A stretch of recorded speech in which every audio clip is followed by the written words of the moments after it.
Hello, Christian Network. I had an emergency broadcast I needed to bring to you today. I hope you are all doing well and find you in good health, which is difficult in these days of goy poison. We are looking at today a disturbing, and I mean when you see this, absolutely disturbing set of information that should seal the coffin once and for all for every Christian Zionist following this false teaching forever. And history is within reach. So what Israel is fighting here is not merely a seven-front war, but an eight-front war. It's called the Jews against Rome. Rome and Jerusalem clashed over values with a great tragedy for the Jewish people. Well, we lost that. We have to win the next one. But the new Rome, the United States, Jews against Rome. We stopped playing defense and have moved to offense. The weapons change over time. You can't fight today with swords. That doesn't work very well. But we need the kind of genius that manufactured Apollo gold pagers and infiltrated Hezbollah for over a decade to prepare for this battle. But we have to fight with the weapons that apply to the battlefields in which we're engaged. And the most important ones are on social media. Because the next war will be decided based on how Israel and its allies perform online as much as offline. This is the eighth front, the disinformation campaign. It is actually this eighth front where our enemies believe they can actually defeat the Jewish state. This is the kind of ingenuity and inventiveness that have always been a hallmark of the state of Israel, that have always been a characteristic of the Jewish people. I know we can do it. A lot of this is done with money. Invested billions and billions of dollars in the information battlefield. Money of NGOs, vast. Money of governments, vaster. We prohibit harmful stereotypes about Jewish people, such as claims that Jews control financial, political, or media institutions. You're damn right we're going to cancel them and deplatform them. We monitor them online, social media, messaging apps, video games, cryptocurrency. Hitler admirers, Stalin admirers, Jew haters. Podcasts, short-form video, Wikipedia, LLM. American haters, Churchill haters. We monitor these people and we share the intelligence with the FBI. You think your stupid little podcast is going to change the world like hell it is? Social media, this is the new battlefield. You don't get to wrap your psychotic, mental, unhinged, Nazi. We do not allow Holocaust denial and distortion. And the most important purchase that is going on right now is TikTok. TikTok.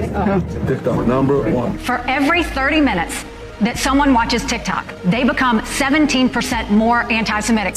So you have TikTok just smashing our young people's brains all day long with video of carnage in Gaza. We really have a TikTok problem. Because anything that we try to say to them, they are hearing it through this wall of carnage, and I sound obscene. Anti-Zionism is just Jew hatred. We made a change. We updated our policies to designate the use of the term Zionist, to recognize that the term Zionist as a proxy for a protected attribute can be used as a proxy for Jews and Israelis as hate speech. Why can't Israel be doing some sort of, counterintelligence? Right now, the ADL is co-writing Sunday school curriculum. Information warfare like this. It's building the technology to train the LLMs more effectively. Like psychological operations in America. As part of a robust framework to combat anti-Semitism, we have industry-leading policies designed with the safety of the Jewish community in mind. You're right, we control the media. So what are you going to do about it? You're going to bitch on Twitter? Like, okay. Meanwhile, we're going to control more of the media. And working with OpenAI, with Alphabet, with Anthropic, with Meta, with Microsoft, we are working with them now to train the LLMs. We also have, I think, over 24 Jewish organizations that are constantly feeding us intelligence and information. So number one, we measure and track. Number two, we monitor and disrupt. We have a whole apparatus. I have 40 analysts working full-time, 7 days a week, 24 hours a day, monitoring extremists. Monitoring campuses, digital networks, activist groups, and public officials. We have several PhDs on staff. We have a network of academics and scholars we work with around the country. I've talked to the leaders of AI in the world, and you ask yourself, there's so many blessings in this, but there could be a curse. First thing a country needs to do is to unify all of their data so it can be consumed and used by the AI model. We need to invest in intelligence to understand who are the anti-Semites, who's funding them, what's their plans, who are the leaders. And then once we have that, we can define who is an enemy we can attack. You have to take all of your healthcare data, your diagnostic data, your genomic data. We have to take all of this data we have in our country and move it into a single, if you will, unified data platform. Once we have all this information, we need to empower and mobilize an ecosystem of many organizations that we can incentivize them to work together, to share, and to fight against our common enemies. Mobilizing millions of people, of allies that are quietly by our side. Citizens will be on their best behavior. because we're constantly recording and reporting everything that's going on. You know, anti-Semites, most of these people running around, we're not going to win their hearts and minds because they don't have hearts and they don't have minds. So, you know, how are we going to, there's no reason to think we're ever going to convince them, but we can deport them, we can put them in jail, we can make their lives miserable, we can cut off their funding. You've got all these conspiracy theorists online going on and on about how, you know, if you try and say anything, if you try to do anything against Jews, they're going to come after you. We have featured more than 1,000 anti-Semites. And they're going to destroy you and take away your business, and therefore you have to be really, really scared. These Jew haters have faced real consequences, including firings, suspensions, and expulsions. And it's kind of starting to come true. We will shine a light on you that will follow you for the rest of your life. When you look for a job, when you look for a spouse, when you look for a nanny, when you look for anything. And I love that. I love it. We remove hate speech against Zionists when these harmful stereotypes about Jews are invoked. In the past 12 months, ADL's filed more lawsuits than in the prior 112 years. Over the weekend, I received concerning news that I was being sued for $5 million. Vicious, communist, racist, Jew-hating, Israel-bashing monster. Defendant frequently posts anti-Israel rhetoric accusing Israel of controlling the United States and its politicians. We at the ZOA will fight these dangerous and monstrous lies with all of our hearts and souls. No appeasement, no conciliation, only a war against this racist hatred of the Jewish people. When there is a war, it doesn't matter who your enemy is. You need to destroy their offspring to prevent them from creating more offspring. What you try to do is you want to corral your victim, but in fact, your countries are the victim. So you dehumanize a group of people in human society, and you prepare them for the kill, for the butchery. A government can do in 2 months more than any organization can do in its lifetime. The J7 is comprised of the 7 largest diaspora communities. We meet every other week via Zoom to share information, to share best practices. And we're running everything all the time from focus groups to attitudinal surveys to randomized controlled trials to identify what interventions work most effectively. Finally, we have meetings that are some off the record, some on the record with world leaders in which we share our community's concerns and call for action. The entire education system in this country, from K through 12 and colleges, must be reformed. But it's time to limit the First Amendment in order to protect it. The way we solve anti-Semitism is pretty goddamn simple. Take control over what they are saying. Send their ass to jail. It's not complicated. And quickly before it's too late. We're monitoring political Islamists and Christian nationalists, all of them. And then we train. We're the largest trainer of law enforcement in America, extremism and hate. We train 20,000 officers every year. Try that again. Here because there's coming to me online about the Jewish community. We deeply value our partnership with law enforcement. We've been working with them literally since the FBI was founded in the 1930s. Is that your account? That guy who consistently calls for the death of all Palestinians, that can probably incite somebody to do something radical. That's why we're here to talk about, I would think, to refrain from posting things like that. We are going to have a whole division within the office of the Special Envoy to Combat Anti-Semitism that is going to work on technology. We must take all of our technological expertise and all of our available resources to develop methods to launch and win a significant counter-information campaign. The product of our technical capacities and sometimes technical and intelligence genius, and we're happy to do it. The office is going to be revamped entirely to be one of the highest profile offices in the State Department. Because it's not working. Too many young people have never heard of the Holocaust. The only solution right now is for the governments to decide that all the Jews are a protected minority. That means that the governments will be obliged to provide the security. Upgrades to security. Jewish community shouldn't have to be paying for it. But we have to pay for our own armed guards?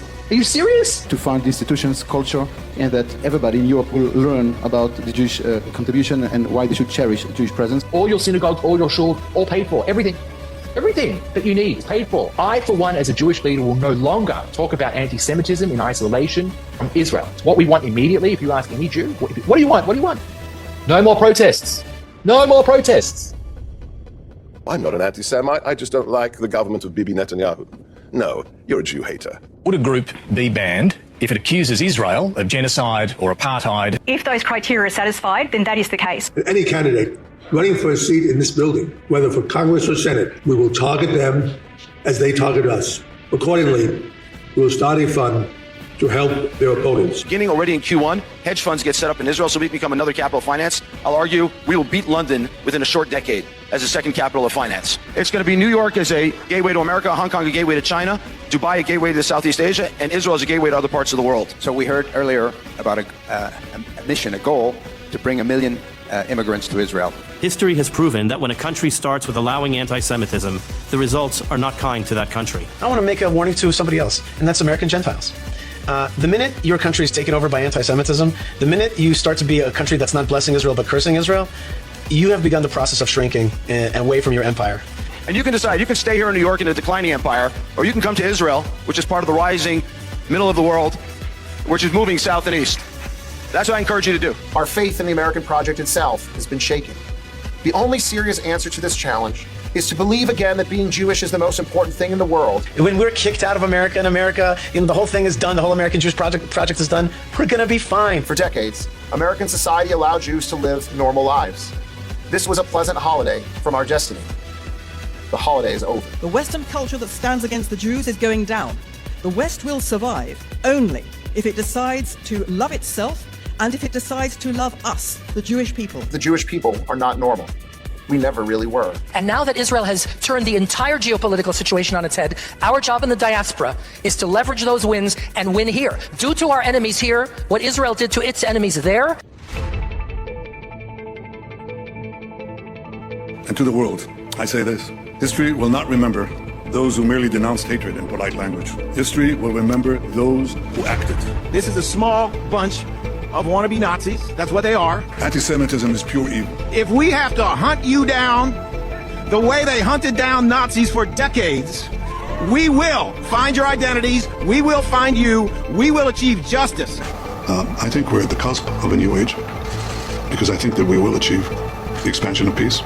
I think that we are in a new age because I think that the possibilities of technology, with their risks, especially in AI, but with their positive benefits, are enormous in every field. I mean, from agriculture to health to transportation to, and I think that we are together. We can lead this and become not a secondary power, but a primary power.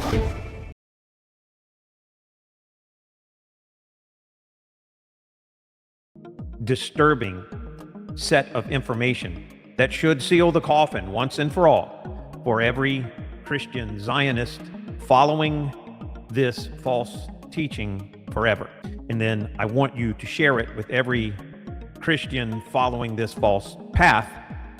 As we launch today is our announcement of launching the new system we are coming out with. It is a movement to bring the church back to Christ. We need to bring our Christian church back to Christ and get it out of this Schofield Bible mindset. And we can't do it without you. No one else out there. We encourage everyone to begin. We encourage you to help us, because complaining and watching videos online is not going to do it. We now need a movement. We need you to help our movement by funding us. It takes thousands of dollars every month to try to produce these videos, do research, go places, and try to expose these things. We need your help. For doing this, if you donate today to us, we are going to give you a special gift. We all know, since we were children, they indoctrinate us into these camps through school systems. This is the same as when the Schofield Bible came out. They came out with the public schools and indoctrinated us all into a slavery mindset to weaken the Christian gifts, the growth, the exploratory, the science, the mind, the endless, the Holy Spirit has all been reduced through our own personal decisions because of restrictions placed on these endless laws, these policing states, these governing institutions, and these limiting beliefs that were introduced to us when we were children. Help us in this fight. Help the Christian network get the word out. And it is our duty and our ultimate goal in this time frame from 2026 on to remove this dispensational Schofield Bible, man-made false religion out of the church. And it is only up to us.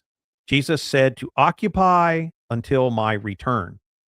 And the dispensational teaching that was introduced told every Christian to sit by and be a watcher and just let it all happen because it's God's will. That is the highest form of witchcraft, to get the soldiers not to fight in the spiritual battle.